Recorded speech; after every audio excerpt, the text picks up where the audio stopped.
Hello my dear students, welcome to nursing Adda 24/7। तो भाई नॉर्सिट 9 का एग्जाम जो है वो 14 को है, बस ऑलमोस्ट आ ही गया है। तो कुछ ऐसी इंस्ट्रक्शंस हैं जो आपको ध्यान रखनी है। मतलब इन चीजों में अगर आप लापरवाही करते हैं तो हो सकता है आप एग्जाम ना दे पाए, आपका जो एग्जाम है वो कैंसिल हो जाए, आपको एग्जाम में बैठने ही ना दिया जाए, आपको एंट्री ही ना मिले, आपका एग्जाम छोटी सी गलती आपका एग्जाम कैंसिल करवा सकती है। इसीलिए हर चीज को आपको बहुत ही ध्यान में रखना है। तो इस वीडियो में मैं आपको कंप्लीट इंस्ट्रक्शंस बताने वाली हूं, जो इंस्ट्रक्शंस आपको फॉलो करनी है ताकि एग्जाम देने में कोई प्रॉब्लम ना आए। तो सबसे पहले भाई एग्जाम देने के लिए जरूरी होता है एडमिट कार्ड, जो कि रिलीज हो चुके हैं। तो भाई जाकर अपना फटाफट से एडमिट कार्ड डाउनलोड कर ले। मेक श्योर कि जो आपका एडमिट कार्ड होता है उसके ऊपर आईपी एड्रेस, डेट और टाइम मेंशन होने चाहिए। तो अपना एडमिट कार्ड खोलना, देखना कि उसके ऊपर आईपी एड्रेस, डेट और टाइम लिखा हुआ होना चाहिए। जिनके ऊपर ये चीजें लिखी होंगी सिर्फ वही वैलिड है, बाकी वैलिड नहीं है। तो मेक श्योर कि ये सारी चीजें जो है वो लिखी हुई होनी चाहिए। एडमिट कार्ड जो होता है वो आप एम्स की वेबसाइट से डाउनलोड कर सकते हैं, www.aimsexam.ac.in। यहाँ से आप एडमिट कार्ड डाउनलोड कर सकते हैं। एडमिट कार्ड की एक ही 2 कॉपी आप रख लेना करवा के, एक तो जब आपका सिलेक्शन हो जाएगा तब चाहिएगी, एक आपको अपने साथ में लेके जानी है। तो साथ में एक ही कॉपी लेके जानी है। बस जब प्रिंट निकलवाओगे तो मेक श्योर कि प्रिंट एकदम क्लियर होना चाहिए, सारी इंस्ट्रक्शंस उस पर दिखे, आपकी फोटो उस पर नजर आनी चाहिए। तो ये आपको मेक श्योर करना है। एडमिट कार्ड का आपको प्रिंट लेके जाना है। सारी डिटेल्स जो है एडमिट कार्ड पे देख लेना, आपका नेम, आपकी कैंडिडेट आईडी, आपकी अदर डिटेल, फोटोग्राफ, ये सारी चीजें होनी चाहिए। अगर कहीं पर भी कोई भी प्रॉब्लम होती है तो आप क्वेरी भी उठा सकते हैं। आप जो है एम्स की वेबसाइट पर जाकर माई पेज पे जाकर आप क्वेरी भी डाल सकते हैं अगर आपको कहीं कोई प्रॉब्लम होती है। Understand the content and sign the declaration, declaration sign कर देना। सारी इंस्ट्रक्शंस को ध्यान में पढ़ लेना, ध्यान से, जो आपके एडमिट कार्ड पे लिखी हुई है, ठीक है। ओरिजिनल प्रिंट ही लेकर जाना है एडमिट कार्ड का। Domain, IP address, date, time बहुत ज्यादा इंपॉर्टेंट है। प्रिंट ऐसा होना चाहिए जिसपे सारी डिटेल्स जो है वो नजर आनी चाहिए। सारी इंस्ट्रक्शंस पढ़ लेना। साथ में आपको एक वैलिड आईडी प्रूफ लेकर जाना है जब आप एग्जाम देने जाओगे। वो आईडी प्रूफ कुछ भी हो सकता है, एडमिट कार्ड होना चाहिए, आपका एडमिट कार्ड हो सकता है, आधार कार्ड हो सकता है, पासपोर्ट हो सकता है, वोटर आईडी, पैन कार्ड हो सकता है, ड्राइविंग लाइसेंस हो सकता है। ये सारी चीजें एज अ आईडी प्रूफ आप लेकर, इसमें से कोई भी एक आपको लेकर जाना है। मेक श्योर कि जो डिटेल्स है एडमिट कार्ड पे और आपकी आइडेंटिटी प्रूफ पे सेम हो। आपका नाम, आपके पापा का नाम, आपका डेट ऑफ बर्थ दोनों सेम होनी चाहिए। इसमें अगर कुछ गड़बड़ हुई तो एंट्री में दिक्कत हो सकती है। सो इसका ध्यान रखना कि जो आपके एडमिट कार्ड में नाम, फादर नेम और आपका डेट ऑफ बर्थ है, सेम आईडी प्रूफ में भी होनी चाहिए। तो वो आईडी प्रूफ लेके जाना जिसमें डिटेल्स सेम हो, ठीक है। प्लस जो आईडी प्रूफ आपका होगा, ध्यान रखना उसमें फोटो बहुत ज्यादा पुरानी ना हो, क्योंकि मतलब बेसिकली शक्ल पहचान में आनी चाहिए, ऐसा आपको आईडी प्रूफ लेकर जाना है। आईडी प्रूफ ओरिजिनल लेकर जाना है, फोटोकॉपीज अलाउड नहीं है। एडमिट कार्ड की फोटोकॉपी ले जानी है। जो आपका आईडी प्रूफ है वो आपको ओरिजिनल ही लेके जाना है, इस चीज का ध्यान रखना। तो जो भी लेकर जाओगे, सारे नहीं लेके जाने, इनमें से सिर्फ एक ही लेके जाना है। जो भी लेके जाओगे मेक श्योर डिटेल्स सेम हो और ओरिजिनल लेकर जाना है, ठीक है, इसको ध्यान रखना है। तो ये जितने भी उन्होंने मेंशन किए हैं ये सारे आईडी प्रूफ जो है ये एक्सेप्टेबल हैं, ठीक है। और कौन कौन सी चीजें आपको नहीं लेके जानी है इसका भी आपको ध्यान रखना है। कोई इलेक्ट्रॉनिक आइटम नहीं लेके जाना है, मोबाइल फोन, आपका कैलकुलेटर्स नहीं लेके जाना है, ब्लूटूथ पेन ड्राइव्स नहीं लेके जानी, वॉचेस अलाउड नहीं है, क्लॉक्स अलाउड नहीं है, किसी भी प्रकार का कोई ऑर्नामेंट अलाउड नहीं है। कोई भी गोल्ड वगैरह, सिल्वर, आर्टिफिशियल जो भी पहना हुआ है सब रिमूव कर देना, वहाँ पे कुछ अलाउड नहीं होता। फिर वहाँ आप रिमूव करोगे तो वहाँ रखने की व्यवस्था नहीं होती है। सो मेक श्योर कि ऐसी कोई चीज़ मत लेके जाना जो वहाँ अलाउड ही नहीं है। तो किसी भी प्रकार का कोई ऑर्नामेंट अलाउड नहीं, कान नाक में जो कुछ पहना है सब निकाल देना। Wrist band, goggle, head gear, scarf, jacket कुछ भी अलाउड नहीं होता। शूज़ वगैरह जो भी पहनोगे, हाई हील नहीं पहनी, शूज़ मोटे सोल के नहीं होने चाहिए। क्लोथिंग जो है वो अकॉर्डिंग टू वेदर होनी चाहिए। अभी समर्स चल रहे हैं तो आपको समर्स के अकॉर्डिंग ही क्लोथिंग करके जानी है। उसके अलावा ड्रेसिंग का मैंने जो है ऑलरेडी वीडियो भी बना रखा है कि भाई ड्रेस कोड का तो बस नॉर्मल सी बात है कि आपको नॉर्मल गर्मी के हिसाब से कपड़े पहन के जाना है। टी शर्ट हो गया, पैंट हो गया बस, या कुर्ता हो गया बस। मतलब ऐसा कुछ नहीं डाल के जाना है कि आप जैकेट्स डाल के जा रहे हो, अलाउड नहीं है। स्कार्फ वगैरह अलाउड नहीं है, हिल्स अलाउड नहीं है, इन चीज़ों का ध्यान रखना है। गोगल्स अलाउड नहीं है, बेल्ट अलाउड नहीं है, रिस्ट वॉच अलाउड नहीं है, ये सब चीज़ें नहीं लेके जानी है। और अगर मान लो कोई रिलीजियस अटायर है आपका, थोड़ा टाइम से पहले पहुंच जाना, ठीक है, ताकि वहां पर आप परमिशन ले सको उस अटायर के लिए। अगर जैसे किसी रिलीजन के अकॉर्डिंगली कोई अटायर्स होते हैं तो उसके लिए आपको थोड़ा पहले जाके वहां पे परमिशन लेनी पड़ेगी। 2 ही चीजें लेके जानी है आपको एग्जामिनेशन हॉल में, एक एडमिट कार्ड और एक ओरिजिनल आईडी प्रूफ।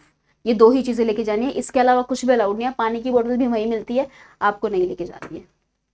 उसके बाद में जब आप वहां जाओगे, सबसे पहले वो आपका आधार कार्ड और आपका आईडी प्रूफ चेक करेंगे। जैसे ही वो चेक करेंगे, प्लस चेक करके वो आपको एंट्री देंगे। एंट्री देने के बाद वो आपका सारा ऑर्नामेंट वगैरह चेक करेंगे। नाक कान कहीं कुछ नहीं होना चाहिए। कुछ इंस्टीट्यूट तो, कुछ सेंटर्स इतने ज़्यादा स्ट्रिक्ट होते हैं, बिल्कुल भी अलाउड नहीं करते। कुछ कुछ जो है वो फिर भी टेप लगा देते हैं, बट कुछ कुछ बिल्कुल ही अलाउड नहीं करते हैं। फिर टाइम होने वाला होता है, ऑन द स्पॉट इधर उधर भागना पड़ता है निकलवाने के लिए, क्योंकि निकलते नहीं है। तो ध्यान रखना, घर से निकलवा के ही जाना। इतना बड़ा एग्जाम है, इतनी बड़ी गलती मत करना, इतना बड़ा रिस्क मत लेना कि वहां नहीं निकल रहे तो चलो देखेंगे, जो होगा देखा जाएगा, जो होगा देखा जाएगा वाला मत करना। सब कुछ आपके नोज पिन निकलती नहीं है बेसिकली लड़कियों की, वो निकलवा के जाना। गले में, कान में, हाथों में, पैरों में कहीं कुछ नहीं होना चाहिए।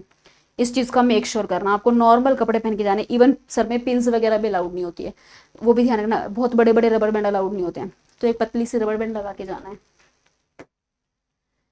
फिर जब आप अंदर जाओगे तो आपका होगा आइरिस कैप्चर। आइरिस कैप्चर होगा, ठीक है। तो उसके बाद अगला स्टेप होता है, एंट्री होने के बाद आपको आइरिस कैप्चर करवाना होता है।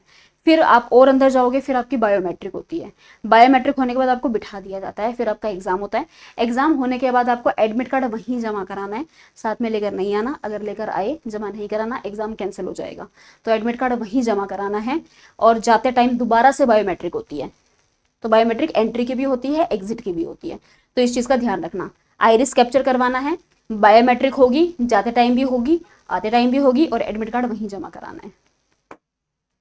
टाइम से पहले पहुंच जाना। 8:30 बजे एंट्री क्लोज है, तो मेक श्योर कि 7:30 बजे तक वहां पहुंच जाओगे। जल्दी पहुंचोगे तो दिमाग थोड़ा सा रिलैक्स रहेगा और सारी चीजें स्मूथली हो जाएगी, वरना सब बहुत फास्ट फास्ट हड़बड़ाहट में होगा। तो थोड़ा सा टाइम से पहले पहुंच जाना।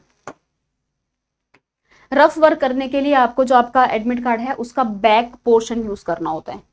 जो एडमिट कार्ड होगा उसके पीछे वाला हिस्सा ही आपको यूज करना होता है, और वो आपको वहीं जमा कराना होता है जब आप वहां से निकल जाओगे। अगर आप नहीं कराओगे तो आपके आंसर्स को इवेलुएट नहीं किया जाएगा, ठीक है। 1.5 घंटे का एग्जाम रहेगा आपका भाई, जैसा आपको पता ही है 90 मिनट्स का होता है। टोटल क्वेश्चन 100 होने वाले हैं। एमसीक्यू टाइप क्वेश्चन होंगे। एक सही आंसर करने पर 1 नंबर मिलेगा, गलत आंसर करने पर 1/3 नेगेटिव मार्किंग होती है। यानी कि 3 क्वेश्चन गलत करोगे तो 1 नंबर कटेगा। तो नेगेटिव मार्किंग का आपको बहुत बहुत ध्यान रखना है। जितना हो सके उतना नेगेटिव मार्किंग को रोकने की कोशिश करनी है। ये जो 100 क्वेश्चंस होते हैं ये 5 सेक्शन में होते हैं, और हर सेक्शन में 20 क्वेश्चंस होते हैं। तो 20 तो हर सेक्शन में 20 क्वेश्चन होंगे। एक सेक्शन 18 मिनट का होता है, यानी कि 20 क्वेश्चन आपको 18 मिनट में करने होते हैं। जैसे ही 18 मिनट पूरे हो जाएंगे आप ऑटोमेटिकली सेकंड सेक्शन पे चले जाओगे, और फिर आप पीछे नहीं आ सकते। जो पहली बार बच्चे पेपर देंगे, ध्यान रखना, एक सेक्शन 18 मिनट का होता है। जब आप लॉगिन कर लोगे, जब आपका पेपर शुरू होगा, ऊपर टाइमिंग आती है लिखी हुई। टाइमिंग की टेंशन मत लेना कि घड़ी के बिना पता कैसे चलेगा, स्क्रीन पे लिखा हुआ होता है। जैसे 18 मिनट पूरे हो जाएंगे आप सेक्शन बी पे फॉरवर्ड कर दिए जाओगे।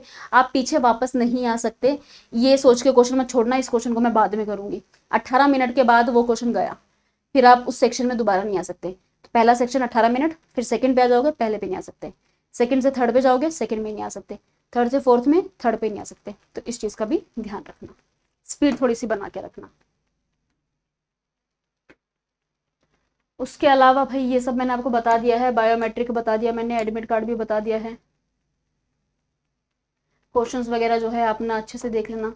जो जब हम क्वेश्चन करते हैं तो उसमें बहुत सारे ऑप्शंस होते हैं। कई बार कई क्वेश्चन हम अटेम्प्ट नहीं करते, कोई क्वेश्चन को ना हम मार्क एज रिव्यू कर देते हैं कि ये क्वेश्चन मैं बाद में देखूंगी, ठीक है। तो हम मार्क एज रिव्यू करके छोड़ देते हैं, और फिर हमारा टाइम पूरा हो जाता है, हम सेकंड सेक्शन पे चले जाते हैं। जो मार्क एज रिव्यू वाले क्वेश्चन होते हैं उनको इवेल्युएट नहीं किया जाता। कहीं आप सोच रहे हो चलो मैंने आंसर तो दे ही दिया था, बेशक मार्क एज रिव्यू था, वो इवेल्युएट नहीं होता है, उसको काउंट नहीं करते हैं जो हम मार्क एज रिव्यू में करते हैं, ठीक है। उसके अलावा बस ये भाई कुछ इंपॉर्टेंट इंस्ट्रक्शंस हैं जो आपको ध्यान रखनी है, ठीक है। जब आप एग्जाम देने जाओगे, एग्जाम देते टाइम थोड़ा सा एक आपको स्पीड का भी ध्यान रखना है, थोड़ा नेगेटिव मार्किंग ना हो, इस चीज़ का भी ध्यान रखना है। जिन क्वेश्चन के बारे में आप कॉन्फिडेंट हो उन क्वेश्चंस को ज़्यादा आपको अटेम्प्ट करने हैं, ज़्यादा तुक्के नहीं लगाने हैं। तुक्के के बीच में नेगेटिव ज़्यादा हो जाएंगे, वो नहीं करना। प्रॉपर टाइम मैनेजमेंट करना, सेंटर पे टाइम से चले जाना। तो ये सारी इंपॉर्टेंट इंस्ट्रक्शंस थी जो आपको एग्जाम में फॉलो करनी है। तो जैसे कि अब नोटसेट का एग्जाम है और भी आगे बहुत सारे एग्जाम है, तो आप लोगों के लिए अड्डा 24/7 ने टेस्ट सीरीज जो है वो लॉन्च कर दी है भाई। उसके लिए आपको गूगल पे अड्डा 24/7 सर्च करना है, ऊपर वाली वेबसाइट पे क्लिक करना है, ऑल कोर्सेज पर जाना है, इधर नीचे नर्सिंग पे जाना है, यहाँ पर आपको सारे बैच शो होते हैं। नोटसेट पे क्लिक करना आप, और इधर नीचे जाना, ये है फ्लैश सेल लाइव नाउ, ये सेल भैया भी लाइव चल रही है। अब इसमें आपको क्या क्या मिलेगा भाई, इसके अंदर आपको नोरसेट ये जो है वो तो है ही, इसके लिए तो टेस्ट सीरीज मिलेगी, नोरसेट 10 के लिए भी सारे मॉक टेस्ट मिलेंगे इसमें आपको। तो नोरसेट 9 के साथ में नोरसेट 10 के मॉक टेस्ट आपको इसमें मिलने वाले हैं, प्लस आरआरबी, एसजीपीजीआई, बीएफयूएच, आपका केजीएमयू, सभी एग्जाम्स की टेस्ट सीरीज आपको इसमें मिलने वाली है। तो ऑल एग्जाम का 1 सब्सक्रिप्शन, एक साल में आने वाले जितने भी एग्जाम हैं वो सारे इसमें इंक्लूडेड होंगे। आज की डेट में ले रहे हो, आज से लेकर के आने वाले एक साल तक जितने भी एग्जाम आते हैं वो सारे टेस्ट इसके अंदर इंक्लूडेड होंगे। तो 1 टाइम इन्वेस्टमेंट 299 में आज की डेट में आपको ये टेस्ट सीरीज मिल रही है। तो आप इस टेस्ट सीरीज को लो, बहुत बेस्ट है, सभी एग्जाम के लिए ऑल इन वन है। और उसके अलावा अगर आपको ये नहीं इस तरीके से आपको लेनी है, कोई क्वेरी है तो आप नंबर पे कॉल कर सकते हो 9958776247। इस सीरीज का डायरेक्ट लिंक आपको डिस्क्रिप्शन में भी मिल जाएगा, आप वहां से भी इसको ले सकते हो। और गूगल फॉर्म होगा नीचे एक, उसको जरूर भरना, अपनी डिटेल्स डाल देना, आपका सेंटर जो है वो कहाँ पे है, कमेंट सेक्शन में जरूर बताना आपका सेंटर कहाँ पे है। और कोई डाउट है तो आप कमेंट भी कर सकते हो। All the very best, thank you so much.